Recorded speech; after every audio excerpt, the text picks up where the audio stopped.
आपका पहला सवाल है, फिजिकल मिकदारों से क्या मुराद है?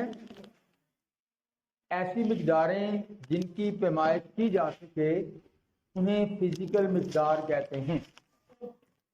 ऐसी मिकदारें जिनकी पैमाइश की जा सके फिजिकल मिकदारें कहलाती हैं। मसलन लंबाई, आपने किताब की लंबाई मापनी है, कमरे की लंबाई मापनी है। मैथ, किसी चीज में मादे की मिकदार की पैमाइश को क्या कहते हैं? मैथ कहते हैं। और लंबाई का यूनिट जो है वो मीटर होता है,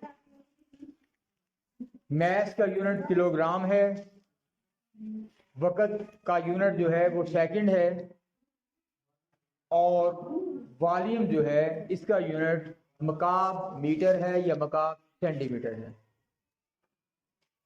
दूसरा सवाल था, फिजिकल मिकदारों में क्या चीज़ें मुश्तरक होती हैं? कोई भी फिजिकल मिकदार है उसमें दो चीज़ें मुश्तरक होती हैं। नंबर एक, उसकी साइज या मिकदार। मसलन आप कहते हैं कि 5 किलोग्राम, तो इसमें 5 उसकी मिकदार है या साइज है, और किलोग्राम इकाई है या यूनिट है।